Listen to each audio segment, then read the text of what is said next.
Udah, Pak. Bismillahirrahmanirrahim. Assalamualaikum warahmatullahi wabarakatuh. Alhamdulillah wa syukurillah wa ni'matillah.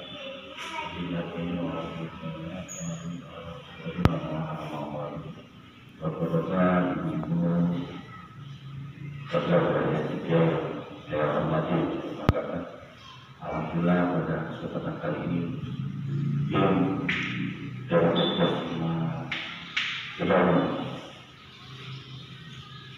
sudah hadir di tengah-tengah kita untuk melakukan kegiatan-kegiatan yang sudah kita sampaikan lewat Zoom, di antaranya sosialisasi virus COVID, dari mana virusnya, bagaimana penularannya, bagaimana kita menjaga diri dari keluarga, dan hal-hal apa yang harus diadakan di rumah. Dan nanti insya Allah Ibu Dokter dari Puskesmas Karu akan menyampaikan di sesi sosialisasi ini. Selain itu juga pada kesempatan kali ini yang sekaligus membentukkan tim siaga COVID tingkat RT ini dalam rangka untuk penjagaan kita, persiapan kita. Barangkali ada memang hal-hal yang harus kita bisa dilakukan, bisa bekerjasama nanti dengan tim medis dari Puskesmas Karawang dan tim COVID dari kita desa. Untuk itu, Bapak Ibu yang saya hormati, yang tidak bisa hadir di acara ini, bisa hadir di lokasi bersama, maka disimak baik-baik, dengarkan apa yang nanti akan disampaikan oleh Ibu Dokter, apa yang nanti akan diuraikan oleh Ibu Dokter. Tolong nanti didengarkan dengan bersama supaya kita akan lebih memahami, akan lebih paham terkait dengan virus COVID dan sebagainya. Mungkin itu saja dulu yang bisa saya sampaikan. Mudah-mudahan Bapak Ibu rumah akan bisa menyimak dengan baik. Silakan bikin kopi sendiri, bikin jawaban sendiri, nyantai, nyimaknya seperti minta jadi belajar ya. Maka itu saja. Assalamualaikum warahmatullahi wabarakatuh.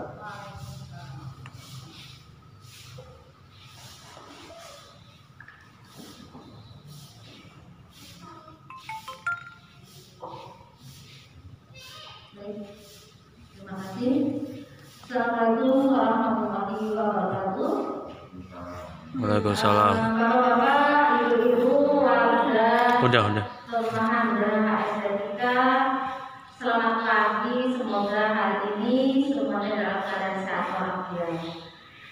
Seperti yang tadi disampaikan sama RT, kami dari Puskesmas Karu akan memberikan penyuluhan tentang COVID-19 ini. Jadi mohon pada Bapak dan Ibu mungkin sambil masak, sambil yang ada begitu ya Pak ya. Mungkin Bapak dan Ibu lagi santai-santai dengarkan apa yang kami sampaikan di sini. Bapak dan Ibu sekalian, seperti kita ketahui bahwa COVID-19 ini masih banyak dan sekarang malah lebih banyak merajalela. Mungkin Bapak Ibu juga sudah lihat di sosmed, apalagi yang kemarin Google RT Pak. Satu RT semuanya positif, 77 kepala keluarga. Dapat dibayangkan seperti apa keadaan COVID ini. Jadi kami dari Karawang mengingatkan kalau kita tidak mau berusaha sendiri, ya jangan salahkan kami, jangan salahkan tetangga, jangan salahkan keluarga, salahkan diri sendiri saja. Ya, jangan salahkan RT, jangan salahkan RW, semua itu karena diri kita sendiri yang tidak mau Jadi ini Bapak Ibu sekalian bahwa COVID-19 ini ini kan virus ya, penyebabnya adalah virus. Tetapi bisa kita cegah dengan yang sangat sederhana, murah dan gampang, dan semua bisa melakukan. Bapak Ibu juga tahu bahwa di televisi, di sosmed, di apapun itu banyak sekali suruh melakukan 3M-nya. Memakai masker, mencuci tangan sampai mengalir, menjaga jarak dan menghindari kerumunan. Tetapi sepertinya kami lihat mulai ada kebosanan dari masyarakat untuk memakai masker dan mulai adanya pelanggaran kerumunan massa. Seperti kita ketahui kemarin ada waktu libur, kita mau kita ke tempat wisata. Sementara wisata itu banyak kerumunan massa masyarakat, yang sekarang di wilayah kita ini banyak sekali hajatan. Sementara himbauan kami dari kesehatan adalah protokol kesehatan dengan 3M-nya. Bapak Ibu sudah menggunakan masker, Bapak Ibu sudah menggunakan mencuci tangan yang satu dan air mengalir. Tetapi menjaga jarak dan menghindari kerumunannya tidak bisa. Bapak Ibu merasakan ada komunitas di situ, ada pertemuan keluarga, ada hajatan kita bertemu sama teman-teman. Sementara kita tidak tahu mereka datang dari mana, mereka apakah sudah betul seperti kita melakukan 3M-nya. Dan ini harus kita ambil sikap. Artinya apa? Hindari kerumunan massa. Jadi kalau Bapak Ibu memang harus datang ke suatu acara, dilihat kita situasinya. Kalau ketemu kita sebaiknya masuk. Kalau kita masuk, kita bisa menjaga jarak. Di mana posisi yang paling aman supaya saya tidak tertular. Jadi prinsipnya adalah menggunakan masker. Itu adalah masker ini adalah untuk keamanan kita, dan masker itu adalah untuk kamu. Jadi semuanya saling ada keterkaitan. Nah sekarang ini Bapak Ibu sekalian, ini tidak hanya mungkin orang-orang yang dulu yang beraktivitas di luar, tetapi yang di dalam pun sekarang terpapar COVID ya, terkonfirmasi. Kenapa? Karena para bapak atau ibu yang bekerja tidak disiplin. Setelah masuk rumah, bukan cuci tangan dulu, ganti baju, terus mandi, tapi langsung berinteraksi dengan anggota keluarga. Jadi saya ingatkan di sini Bapak Ibu sekalian, kita boleh beraktivitas dan memang aktivitas karena sebenarnya kalau ini bisa kita cegah dengan imun kita yang cukup baik. Imun yang cukup baik itu adalah kita harus beraktivitas tetap, kemudian kita juga konsumsi makanan yang bergizi, kemudian Bapak Ibu sekalian yang sekarang yang sering dilupakan adalah berjemur.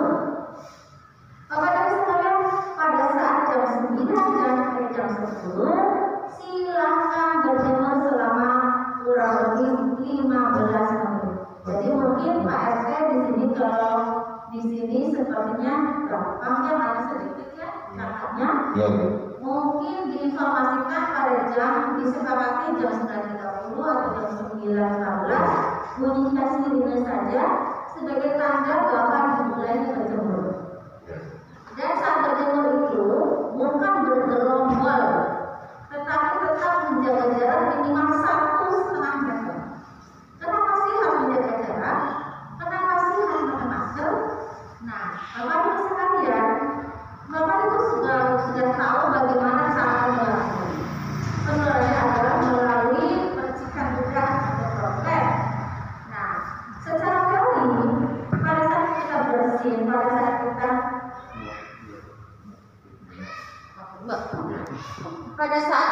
bersin ataupun kita berbicara, pada saat itulah mungkin ada cipratan udara.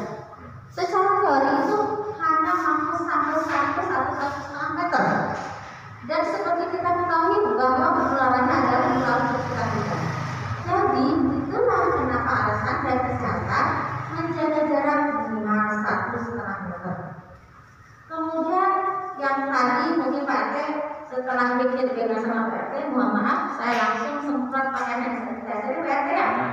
Itu adalah saya sedikitnya memberikan edukasi di sini bahwa saat kita memegang alat yang umum yang bukan punya pribadi, tolong disemprot dulu dengan hand sanitizer.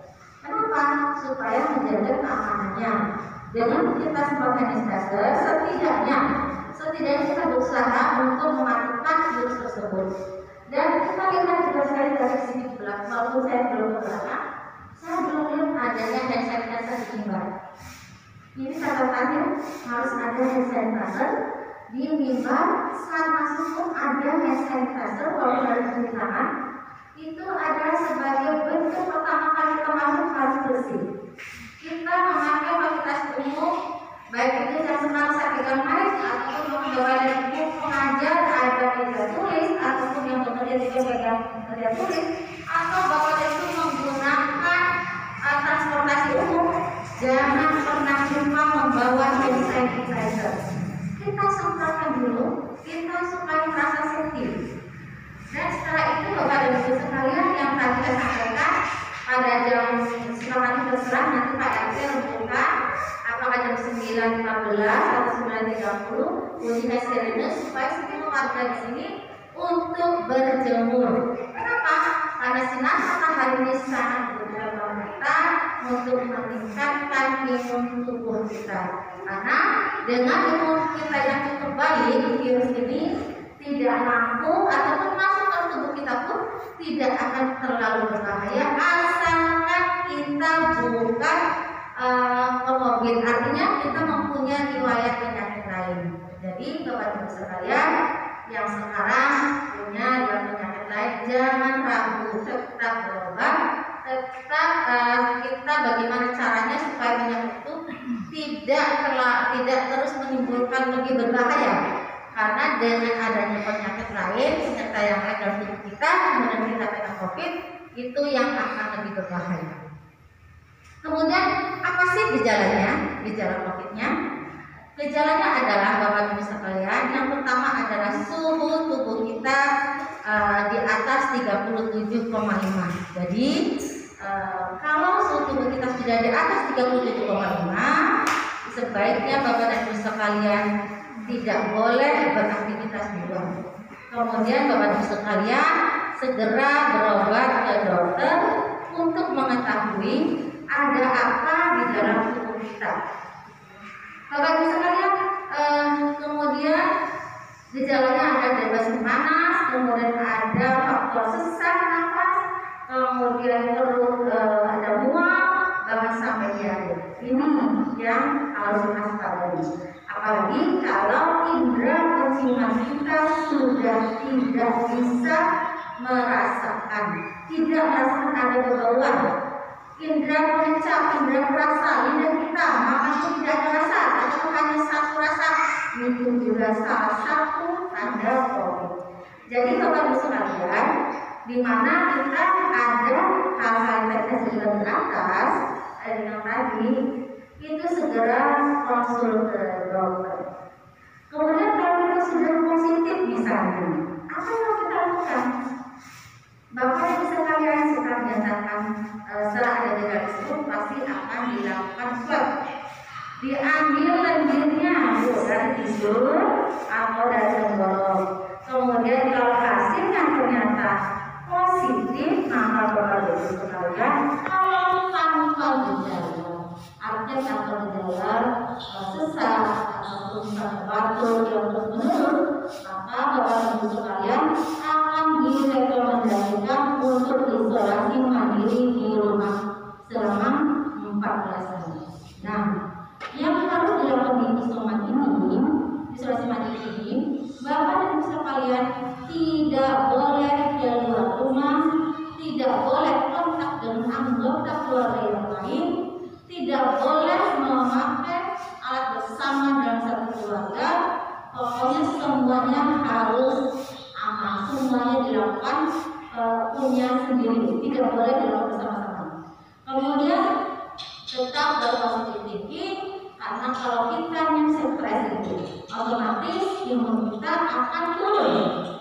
Kalau imun tubuh kita turun, maka COVID akan lebih berbahaya. Jadi nggak ke sini. Bapak Ibu sekalian, di samping itu pada saat isoman, Bapak dan Ibu harus terus selalu melakukan aktivitas yang positif, tidak boleh terlalu capek, tapi artinya Bapak dan Ibu sekalian misalnya melakukan jalan sekitar situ saja di dalam ruangan, kemudian Bapak dan Ibu sekalian berjemur pada jam 9 sampai jam 10 selama 15 hari, konsumsi makanan bergizi tinggi, vitamin C, kemudian ditambah dengan suplemen vitamin C-nya yang dosis tinggi. Kenapa?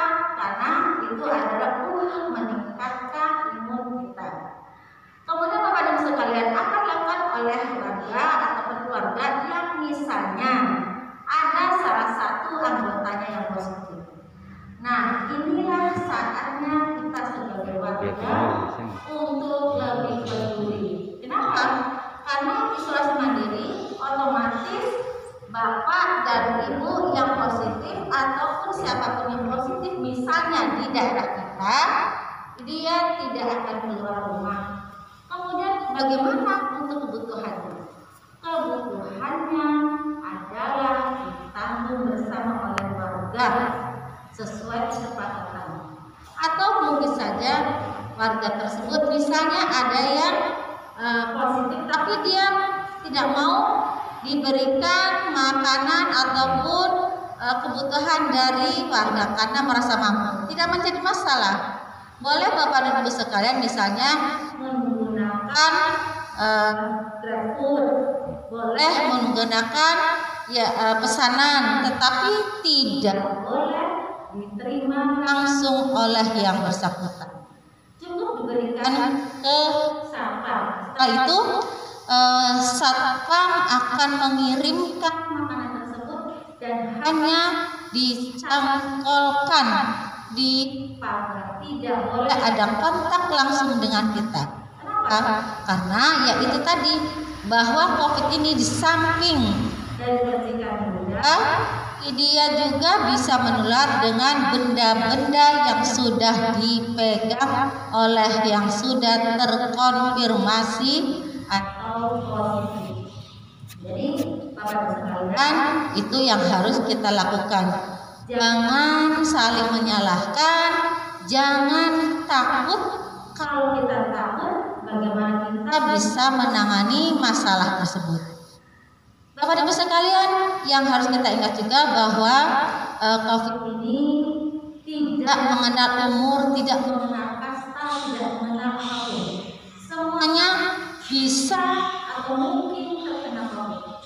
Jadi, yuk mari bersama-sama kita jaga lingkungan kita dengan tetap menggunakan masker. Dan saya ingatkan pada anak usia di atas 2 tahun sudah memakai masker. Tetapi anak di bawah 2 tahun cukup menggunakan face shield. Kenapa? Karena anak bayi kan dia nggak ngerti apakah dia masuk susah ataupun apa. Tapi kalau sudah ada 2 tahun, dia sudah bisa ngomong, sudah bisa menyatakan tidak nyaman. Ini makanya Bapak Ibu sekalian, itu yang harus kita lakukan. Kalau kita orang dewasa menggunakan masker, kemudian kita merasa sudah capek, kita bisa lepas dulu sebentar untuk menghirup udara. Kemudian kita pakai lagi. Kemudian masker ini kalau masker kain, tolong bukan berarti dipakai dari pagi sampai sore. Masker kain penggunaannya maksimal 4 jam. Jadi Bapak dan Ibu sekalian, minimal satu anggota keluarga minimal mempunyai 3 masker kain. Karena satu dipakai, satu dicuci, nanti satu lagi dipakai lagi. Jadi ini terus menerus. Jadi jangan sampai Bapak dan Ibu sekalian menggunakan masker dari pagi sampai sore tidak berganti. Bisa juga tidak sampai 4 jam, bisa 3 jam kalau penggunaannya saya mungkin sedang melakukan penyuluhan, kemudian karena kita berbicara otomatis juga di situ kan ada percikan-percikan, mungkin basah, tapi nah di situ sampai 3 jam sudah basah. Jadi Bapak dan Ibu sekalian, itu yang harus kita lakukan. Bapak dan Ibu sekalian, bagi yang terkena positif juga, nggak usah takut dengan segala makanan. Semua makanan kita makan, tidak boleh pantang mata kecuali misalnya dia otomatis makanan yang goreng-gorengan yang kita kurangi, tidak boleh. Kenapa? Itu akan berangsang batuk. Kalau sudah berangsang batuk dalam kondisi kita COVID, kita ketahui juga bahwa COVID itu menyerang pernapasan. Bagaimana kita bisa nyaman, kita sendiri sudah sesak kita berbatuk. Jadi tolong harus perhatikan. Kemudian Bapak Ibu sekalian, kalau ada yang positif di wilayah kita, jangan pernah mengucilkan warga tersebut. Tidak boleh. Tetapi yang dikucilkan atau yang dijauhkan adalah penyakitnya. Ini yang harus kita ingat. Jadi kalau sekalian, kalau kita ada warga kita yang positif, kemudian menjadi bahan pembicaraan baik bapak-bapak atau ibu-ibu. Kita siapa yang mau kita kena COVID, semuanya juga tidak mau. Tetapi kita kalau ada jangan sampai memojokkan. Yang harus kita lakukan adalah bagaimana membuat warga tersebut bisa tetap tenang, bahagia, bisa membuat masyarakat tidak merasa terpojokan, dan itu yang akan meningkatkan imun mereka. Dengan meningkatnya imun mereka, otomatis faktor kesembuhan akan lebih cepat. Itu yang harus kita lakukan sebagai warga. Kemudian kalau di sini saya dari tadi saya lihat bolak-balik berseliweran tidak memakai masker. Ini menjadi catatan. Kita tidak tahu warga dari mana, mungkin warga kita juga. Itu kalau dari luar kota Bapak dicatat minta nomor, mungkin nomor kalau sudah ada, itu adalah untuk disampaikan, dilaporkan kepada Satgas Covid desa. Karena kita desa juga Satgas Covid kecamatan bahwa untuk sistem laporan adalah dari warga sekitar, warga dan RT.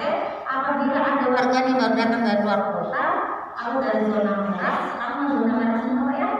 Jadi dari manapun tetap dicatat itu untuk mengetahui apakah warga tersebut misalnya demam ataupun tidak.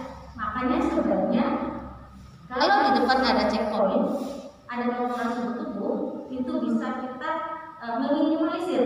Artinya apa? Kalau ada warga ataupun tamu yang dari luar datang ke kita, ternyata dia itu panas, yang suhu 37,5, tidak boleh masuk dulu. Istirahatkan dulu 10 menit, sampai setelah itu dicek lagi suhunya. Kalau suhunya tetap 37,5, sarankan untuk berobat. Kenapa? Karena gejala pertama adalah panas. Suhu kita di atas 37,5 itu yang pertama. Jadi jangan sekarang merasa nyaman aja lewat keluar masuk, ya boleh karena warga tidak apa-apa katanya. Tapi siapa tahu karena warga tersebut habis dari luar kota. Ini karena biasanya yang dari luar kota itu biasanya membawa virus tersebut. Atau Bapak dan Ibu sekalian mungkin pada saat ke rumah sakit dan fasilitas umum kemudian tanpa sadar memegang pras di sana, fasilitas di sana. Kita latah untuk pegang seperti eskalator ataupun kita buka pintu lift, itu kan kalau kita sekarang semuanya pakai kartu. Nah ini yang harus diwaspadai bahwa wajibnya kita membawa hand sanitizer maupun keperluan pribadi. Artinya keperluan pribadi seperti Bapak Ibu sekalian misalnya lagi keluar ataupun bekerja ke kantor, tolong untuk keperluan pribadi jangan pernah bersama-sama dengan yang lain. Bawa sendiri, baik itu pernah, baik itu pun sarung atau apapun, jangan pernah pinjam walaupun dengan kakak beradik. Apalagi kita jarang ketemu ataupun punya masyarakat lain. Jadi tolong di sini harus diingatkan, mungkin bisa diambil yang saya sampaikan di sini. Intinya bahwa kita harus selalu melakukan 3M, menggunakan masker, mencuci tangan bersabun dan mengalir, kemudian menjaga jarak, dan menghindari kerumunan massa. Kemudian yang lainnya adalah selalu beraktivitas. Cek kesehatan kita dengan baik. Kesehatan kita yang adalah tubuh kita sendiri. Apabila ada panas, itu adalah suatu tanda bahwa dalam tubuh kita ada suatu masalah, jangan sepele. Silakan Bapak dan Ibu bisa berobat ke dokter, ke puskesmas, ke mana pun universitas yang lain. Yang penting Bapak dan Ibu sekalian kemukakan, jangan pernah menutupi. Misalnya Bapak dan Ibu sekalian berobat ke kami, ke puskesmas ke Daun. Ternyata ditanyakan, Bapak dan Ibu dari mana? Rata-rata mereka bilang hanya di desanya saja. Padahal ternyata setelah itu ada tahu bahwa dia adalah keluarganya yang terkonfirmasi. Artinya ada keluarganya yang positif. Apakah dia pernah kontak? Nah, ini yang dikhawatirkan. Jadi Bapak Ibu sekalian, kalau Bapak dan Ibu pernah kontak dengan orang yang sudah positif, itu tolong jujur kepada kami saat ditanya. Ini adalah untuk menelusur, untuk membatasi jangan sampai COVID ini berkembang tidak terarah. Artinya apa? Karena dia merasa tidak masalah, dia jalan kemana-mana karena di OTG orang tanpa gejala, padahal itu yang berbahaya, menularkan ke semuanya. Jadi sekali lagi tolong saat ditanya oleh kami, baik dari puskesmas, dari rumah sakit, dari manapun, pada saat Bapak Ibu berobat, tolong jujur. Kenapa? Ini banyak sekali kejadian tenaga kesehatan kita yang meninggal karena terpapar COVID karena ketidakjujuran kita semua. Mohon bersama hari ini juga kita berikan ada satu lagi tenaga kesehatan kita yang meninggal di wilayah kita. Ini suatu bagi kami adalah suatu kemunduran lagi. Kenapa? Karena berkurangnya tenaga untuk menanggulanginya. Jadi mohon dengan sangat Bapak Ibu sekalian ingat dan ingat, saya bantu kami karena tanpa Bapak dan Ibu sekalian yang merupakan garda terdepan. Jadi saya ingatkan lagi, garda terdepan penanganan COVID ini bukan tenaga kesehatan, tetapi Bapak dan Ibu sekalian. Kenapa? Kalau Bapak dan Ibu sekalian tidak disiplin, tidak mau mengikuti aturan pemerintah melakukan 3M, kemudian terpapar COVID, kemudian Bapak dan Ibu menyalahkan kami, siapa yang salah? Coba pertanyaan diri sendiri. Kemudian Bapak dan Ibu sekalian, apabila ada yang terpapar COVID, kemudian kalau di sini tidak ada ini Pak ya, untuk ini ya pemakaman, tidak ada. Kalau misalnya saya sampaikan kan daerah lain ada pernah menolakkan. Jangan pernah menolak penguburan yang pasien positif karena itu menjadi haknya. Hak seorang lain bagi seorang muslim adalah pertama memandikan, ya kan Pak ya, mensucikan, mengkafani, kemudian menyolatkan, setelah itu menguburkan. Pada saat penguburan Bapak Ibu sekalian juga lihat di televisi penolakan, alasannya apa? Alasannya takut tertular. Lah, tertularnya bagaimana? Semuanya sudah protokol kesehatan. Si mayat sudah terbungkus di plastik pakai peti, yang menurunkan ke yang lahat pun adalah petugas dari rumah sakit. Mereka menggunakan APD lengkap. Kalaupun ada warga yang mau ikut menggunakan APD lengkap, tapi tetap menggunakan jarak, artinya menjaga jarak. Apa yang akan bisa menularkan? Kan sebenarnya COVID ini adalah bentuknya inang yang hidup. Kalau inang yang hidup artinya tempat dia berkembang itu adalah manusia yang hidup. Kalau manusia itu sudah meninggal, itu sebenarnya tidak bisa menularkan. Tetapi karena kekhawatiran, karena kayak seperti SARS itu masih tetap menularkan, sehingga pemakai pun berdasarkan kekhawatiran, berdasarkan mereka yang mungkin lebih saya juga bukan tim ahlinya, itu mengharuskan protokol kesehatan seperti itu untuk menjaga apa mereka kalau sudah dikubur sudah tidak akan bisa menularkan. Jadi tolong kalau nanti ada yang positif jangan pernah menolak penguburan mayat tersebut karena protokolnya oleh kami kesehatan dan semuanya itu sudah diatur sedemikian rupa. Itu saja barangkali dari kami. Semoga di sini tidak ada yang positif. Kalaupun nanti ada yang positif, jangan menjadi bahan gunjingan ya. bagi kita bagaimana bisa memotivasi orang tersebut untuk tetap positive thinking, berpikiran positif, berasa nyaman.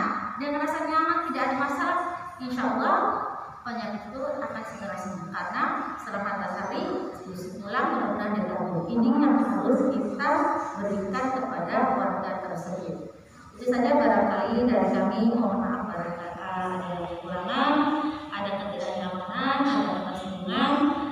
Kami dasarnya adalah memberikan pesan kepada warga supaya kita tidak menjadi parno terhadap COVID, tetapi kita menjaganya, menghindarinya dengan 3M tersebut. Maka kepada Pak barangkali ada pertanyaan.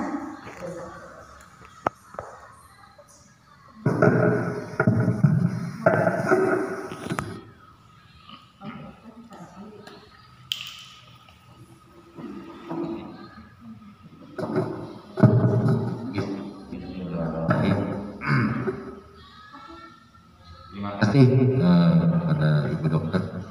Saya sampaikan ini ada beberapa pertanyaan titipan dari warga, mudah-mudahan bisa dipuaskan. Dipuaskan. Pertama, tadi saya mendengar dari penularan itu, media penularan itu pertama dari droplet, Bu ya. Droplet itu adalah air liur yang keluar dari mulut, percikan air liur, satu itu.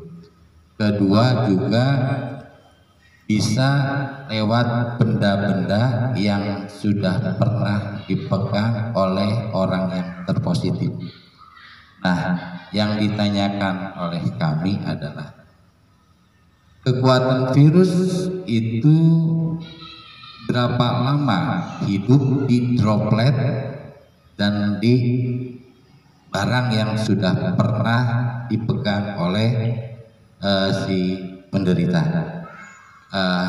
Itu yang pertanyaan pertama, atau nanti dilanjut ya Bu ya. Itu saya nunggu WA dari warga yang lain Bu. Mangga Ibu di.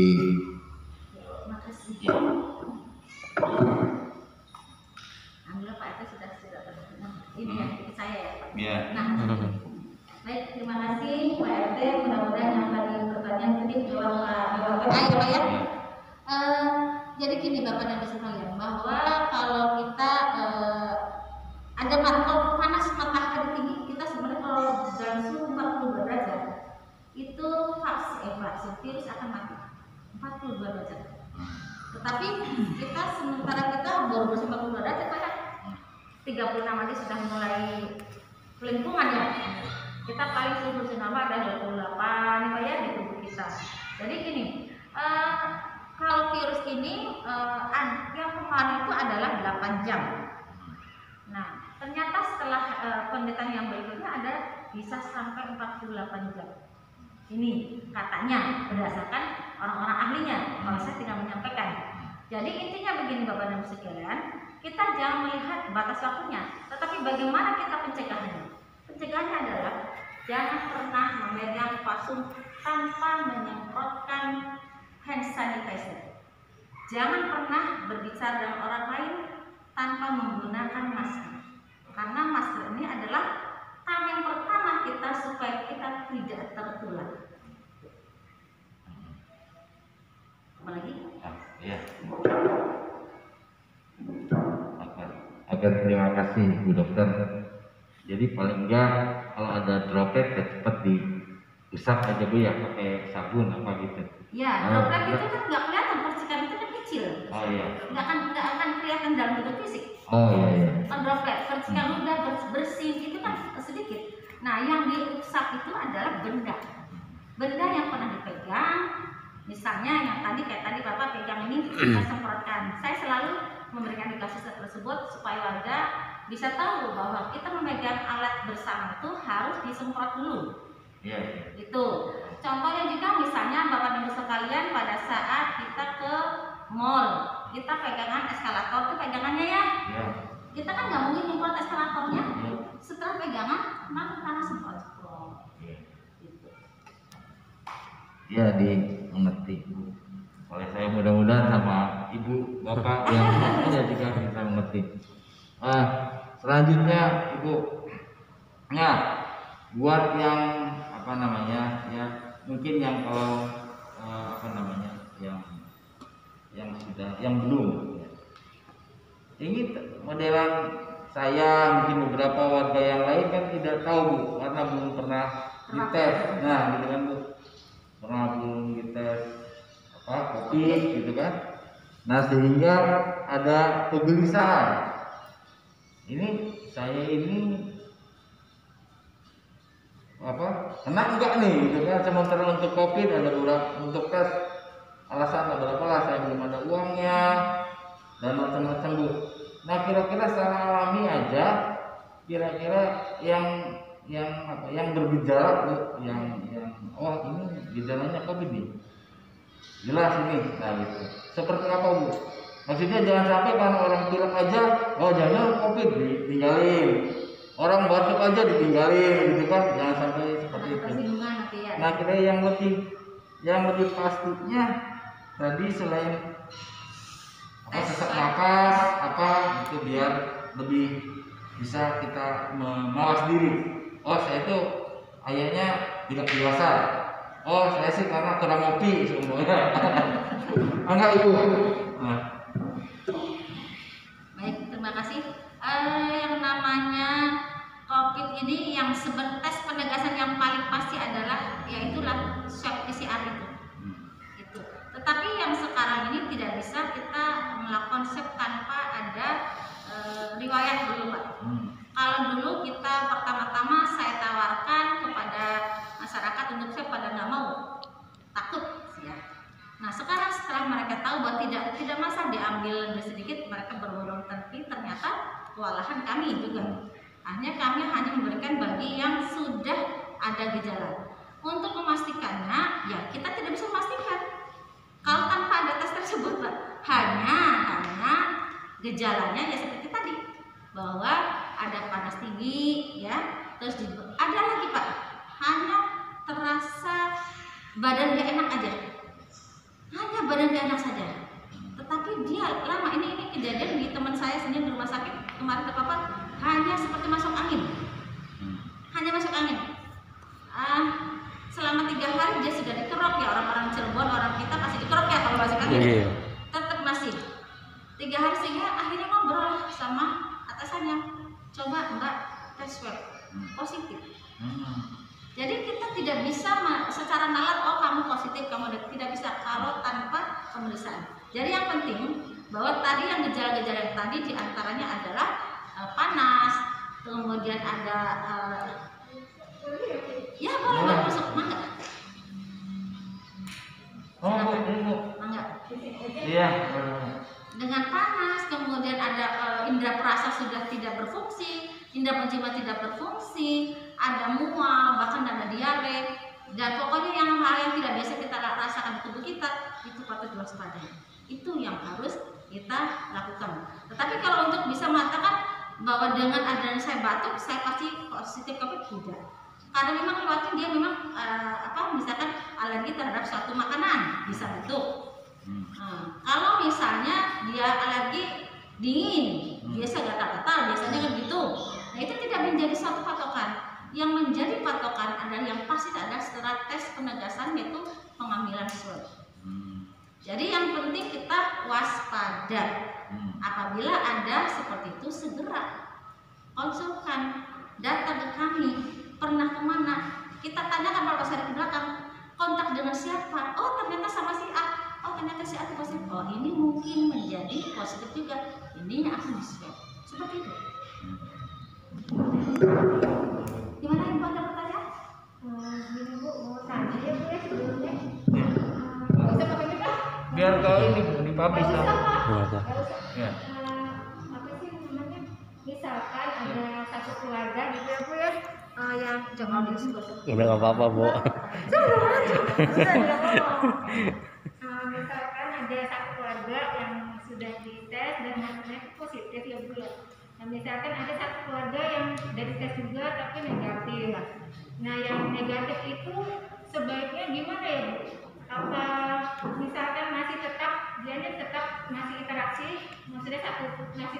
dalam satu rumah dan tetap berinteraksi. Terus yang negatifnya itu misalkan masih tetap belanja atau ke warung. Nah otomatis misalkan yang punya warung itu kan merasa Khawatir. gimana ya gitu. Itu gimana Bu? Kalau kayak gitu. Baik, nah ini yang tadi saya sampaikan bahwa dalam satu rumah kan tadi ya. Misalnya bapak ibu anak, Ya. bapak ibu sama anaknya positif, bapaknya negatif. Idealnya yang positif itu keluar, yang negatif tetap di rumah, karena kita belum ada tempat untuk isolasi yang positif, isolasi mandiri, bukan isolasi yang dengan gejala rumah sakit ya. Kalau di Jakarta di mana kan sudah ada di Wisma Atlet misalnya. Kalau yang gejala ada di rumah sakit kan gitu. Jadi kita belum ada, kita masih bahas tempat, kecuali Kota Madia sudah ada. Nah ini menjadi yang kewajiban warga, bagaimana pemenuhan kebutuhan orang tersebut. Kalau 3 orang, 1 yang negatif, dia tidak ada tempat lagi, otomatis tempat di situ. Kemudian apakah kita menjamin bahwa dia tidak ada komunikasi dengan satu rumah? Gitu. Ya kan? Ya. Dengan adanya komunikasi mungkin tidak dia membawa virus lagi keluar. Jadi yang penting disitulah kita memberikan pemenuhan kebutuhan 3 orang terus dalam satu rumah setiap hari. Artinya apa? Warga berembuk. Di situ ada berapa orang sih, berapa jiwa? Ada 3 jiwa. 3 jiwa dikasih tahu bapak dan ibu kan isoman, tidak boleh keluar. Kemudian yang negatifnya juga karena negatif dia juga masih ketakutan, tidak boleh keluar. Yang negatif di dalam rumah tidak boleh kontak dengan yang positif, artinya dia hanya menyiapkan makanannya misalnya, tapi dia tidak kontak, tidak boleh. Untuk mandi apa kan terpisah semua yang positif. Kemudian yang negatif tidak boleh keluar. Kemudian mereka kita biarkan tanpa makan, tanpa minum, tanpa kebutuhan yang lain. Nah, itulah yang saya pengennya, warga berembuk. Apa yang menjadi kebutuhan warga tersebut dipenuhi oleh warga kita. Dan dari desa juga kan nanti ada, tapi sedikit kalau dari desa biasanya ada. Itu saya contohnya di saya, itu saya dari mulai sabun mandi sampai vitamin kita penuhi. Apa kebutuhannya? Itu menjadi kewajiban kita supaya kita aman. Dia tidak usah keluar rumah, tetapi kita juga bukan lepas tangan, kita penuhi kebutuhannya. Berarti kalau kayak gitu yang negatifnya pun nggak boleh keluar ya Bu? Ya, kalau dianya nggak, kalau kitanya khawatir, Ya. sebenarnya negatif sih nggak apa-apa, tapi kita kan tidak tahu apakah dia menyentuh benda yang sama.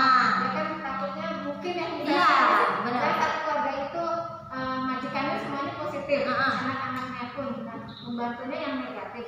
Pembantunya jangan tinggal di situ kalau mau. Nah itu kan jadi Pembantu orang luar. Kalau pulang pergi mah nggak boleh. Kalau pulang pergi, Kalau ini kasusnya ini, Heeh. Ibu catatannya dari Ibu kan? Iya. Contohkan aja. Kalau pulang pergi pembantunya tidak boleh. Tidak boleh ada pembantu yang masuk. Kirain kalau anggota keluarga misalnya anaknya.